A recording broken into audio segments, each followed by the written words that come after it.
હા મીરા, બોલ ને. આ ક્યાં છે તું? બસ બહાર હતો. કેવી છે તારી તબિયત? સારું છે.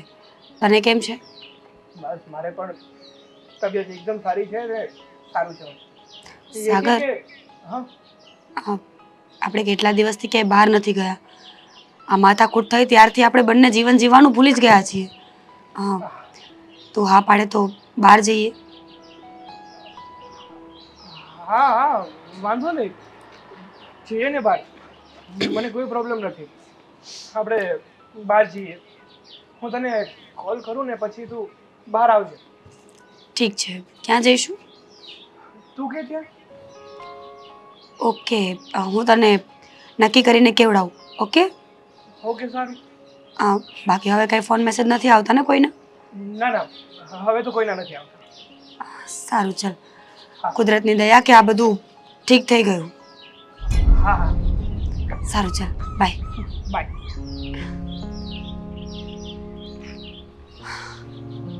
મીરાએ કેટલા સમય પછી બહાર જવાનું કીધું, પણ મારી પાસે તો પૂરી કોડી પણ નથી. શું કરું કઈ સમજાતું નથી.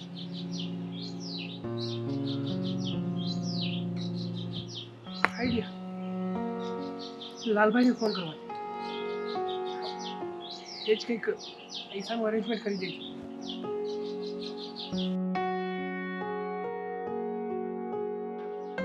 ઉપાડે તો સારું. Hello hello, Lalbhai. લાલભાઈ વાત કરી રહ્યા છે. લાલ ગુલામ. સાગર બોલું છું. સાગર. આદિનો ફ્રેન્ડ. હા હા હા હા, બોલો. જો મારે થોડી પૈસાની જરૂર છે તો પ્લીઝ તમે પૈસા આપો ને. તમને તો ખબર જ છે કે તમે આદિને પણ પૈસા આપ્યા હતા. એના પૈસા પણ બાકી જ છે ને, તો સાથે સાથે મને પણ થોડાક સમય માટે પૈસા આપો ને. હા ભાઈ, પણ વાત સાંભળ તું મારી. બોલો ને. આ પૈસા નથી મારી પાસે. આ તું કોની વાત કરતો તો? આદિભાઈની. હા, એની પાસેથી માંડ પૈસા પત્યા ભાઈ. હા, થાકી ગયો હું તો. આ લાલને લાલ કરી નાખ્યો તો. હા, વ્યાજના પૈસા એડવાન્સ આપી ગયો. પૈસા પત્યા એટલે નક્કી કર્યું કે કોલેજના છોકરાઓને 1 રૂપિયો નહીં આપવાનો ભાઈ. શું? આદિ પૈસા આપી ગયો? હા, આ હિસાબ પૂરો.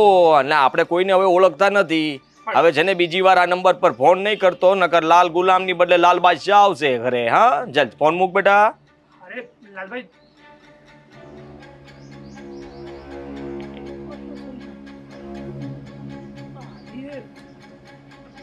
લાલભાઈને પૈસા કઈ રીતે આપ્યા હશે? જે વ્યક્તિ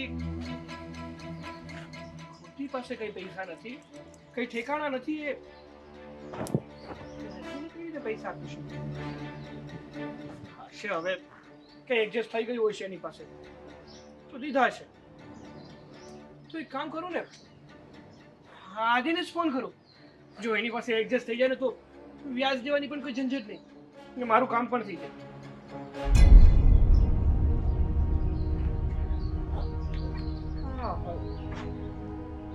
આદિ પણ ફોન ઉપાડતો નથી.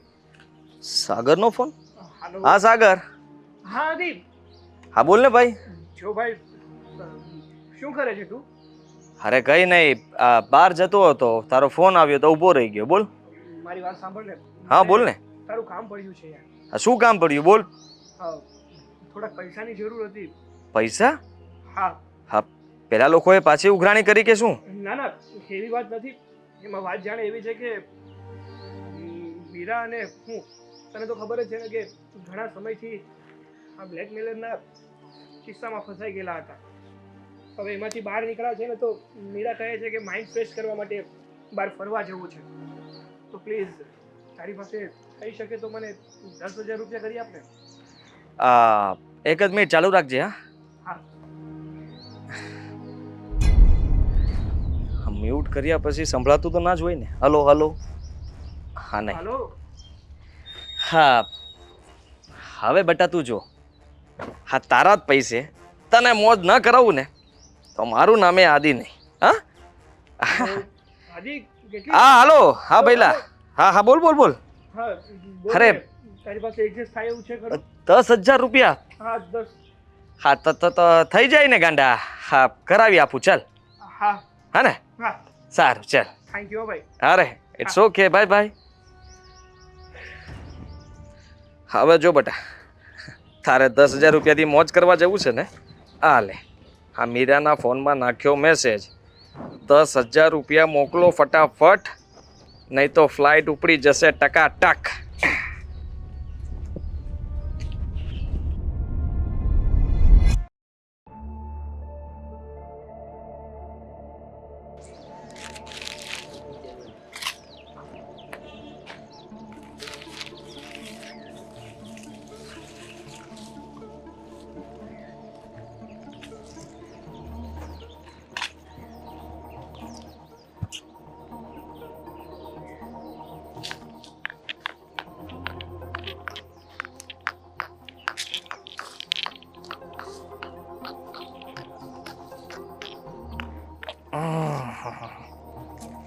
ભાઈ સાહેબના 10,000 રૂપિયા.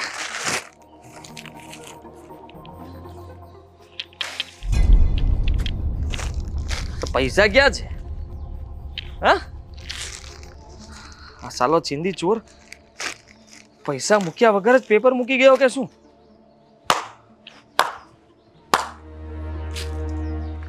સાગર, હા આમાં તો પૈસા નથી મૂક્યા તે. અને જો હું અહીંયા છુપાઈને એ જ કામ કરતો હતો કે તું પૈસા જ્યાં મૂકે છે ત્યાં કોણ લેવા આવે છે એ માટે જ હું હમણાં સંતાઈ જવાનો હતો. એટલે મેં જોયું કે પૈસા આમાં હોય ને તો કાઢી લઉં, પછી હું જોત કે કોણ આવે છે. રહેવા દે, દર વખતે ખોટું બોલવું જરૂરી નથી હોતું. કેટલું ખોટું બોલીશ તું? શું કહેતો હતો તું કે આપણે બંને ભાઈઓ મળી અને હા બ્લેકમેલરને ગોતીશું? પણ બ્લેકમેલર તો મારી સામે જ છે, તો ક્યાંથી મળવાનો? તું મારા પર શંકા કરે છે? હા તારા ભાઈ પર? હા. જરાક તો વિચાર કર બોલતા પહેલા. હા, તું ચિંતામાં હતો એટલે હું ચિંતામાં આવી ગયો હતો, અને હું હરેક ક્ષણ હરેક પળ તારી ઉપર નજર રાખતો હતો. આ 10,000 માટે ફોન આવ્યો ને તારો, એટલે હું સમજી ગયો હતો કે બ્લેકમેલરને પૈસા તારે આપવા જ હશે, અને એટલા માટે મેં તારો પીછો કર્યો. અને તું અહીંયા, હું તને પૈસા ના આપું એ પહેલા એને ખાલી કાગળ માટે પકડવાનો હતો ને? તને કઈ રીતે ખબર કે મારા પર બ્લેકમેલરનો મેસેજ આવ્યો હતો? હા, તારા પર એટલે તે મારી પાસે પૈસા માંગ્યા ફરવા માટે ખોટા હતા. તારે મીરાને લઈને કઈ બહાર નહોતું જવું, પણ આને પૈસા આપવા હતા. હું તને પૈસા ન આપી શક્યો એટલા માટે તે ખાલી કાગળ મૂકી દીધું. જો ભાઈ, બહુ રમાડ્યા તે અમે. અરે તને જરાય શરમ ના આવી?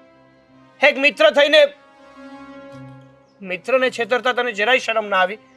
અને તને શું નથી ખબર કે બ્લેકમેલ કરવું એ કેવડો મોટો ગુનો છે? અને એનાથી પણ વિશેષ એક મિત્રને બ્લેકમેલ કરવો છે. સાગર, મેં એવું કઈ કર્યું જ નથી ભઈલા. તું સમજતો નથી મારી વાતને. નહીં, કઈ નથી કર્યું તે, કઈ નથી કર્યું. જો સાગર, હું મિત્રતામાં ક્યારે દગો નથી કરતો ભઈલા. તું સમજી રહ્યો છે? તે દગો નથી કર્યો? નહીં, નથી કર્યો તે દગો. નથી કર્યો દગો. જો મેસેજ મેં જ કર્યા હતા. બધા મેસેજ, ફોટો પણ મેં જ પાડ્યો હતો, ને અત્યાર સુધીમાં જે કંઈ પણ રૂપિયા આપ્યા ને એ બધા રૂપિયા મેં લાલભાઈને ચૂકવી દીધા છે. એક તમાચામાં બધા નટબોલ સીધા થઈ ગયા ને? તું તો કહેતો હતો ને કે તે નથી કર્યું આ બધું. એમની તને એકવાર પણ વિચાર ના આવ્યો કે પોતાના મિત્રને કઈ રીતે આમ બ્લેકમેલ કરવો? અને એટલી બધી તો તને પૈસાની શું જરૂર પડી ગઈ હતી? વ્યસન, આ લાલભાઈનું વ્યાજનું વ્યાજ ચડતું હતું, ને હું ડ્રગ્સ પણ લઉં છું ક્યારેક ક્યારેક, એટલે મેં કોઈને બાકી નથી મૂક્યા પૈસામાં. મારી પાસે બીજો કોઈ રસ્તો નહોતો, અને મને ખબર હતી કે મીરા પાસેથી રૂપિયા નીકળશે, એટલા માટે મેં તમારા બેનો ફોટો પાડીને તમને લોકોને બ્લેકમેલ કરવાનું ચાલુ કર્યું. શરમ આવવી જોઈએ તને, શરમ. તારા મા બાપે તને કોલેજમાં ભણવા માટે મોકલ્યો હતો. પોતે તો બીજી સિટીમાં રહે છે, પણ પોતાનો દીકરો એક સારી એવી કોલેજમાં ભણી શકે ને એ માટે તને અહીંયા મોકલ્યો હતો. અને અહીંયા આવીને તે શું કર્યું? આવું નવા વ્યસન જે ના કરવું જોઈએ એ જ કર્યું ને. પોતાની જિંદગી જ બગાડીને, અને પોતાની સાથે સાથે તું અમારી પણ જિંદગી બગાડતો રહ્યો. સાગર, માફ કરી દે મને. જો મારાથી બહુ મોટી ભૂલ થઈ ગઈ છે, તું પ્લીઝ પોલીસમાં કમ્પ્લેન નહીં કરતો, અને હવે હું ક્યારેય આવું નહીં કરું. હું કોઈને કંઈ નહીં કહું, ફોટો પણ ડિલીટ કરી નાખીશ, અને મીરાને પણ આ વાત ન કરતો. જોવા દે, મેં તને મિત્ર માન્યો હતો ને, એટલા માટે હું આજે પોલીસ કમ્પ્લેન તો નહીં કરું. પણ એક વાત યાદ રાખજે, જો કોઈ લોકોને છેતરીએ છીએ ને તો ભગવાન આપણું પણ સારું નથી કરતા. એની સજા આપણને પણ મળે જ છે. જો ભણવામાં ધ્યાન આપો ને તો ખોટા લેણા ના થાય. યાદ રાખજે.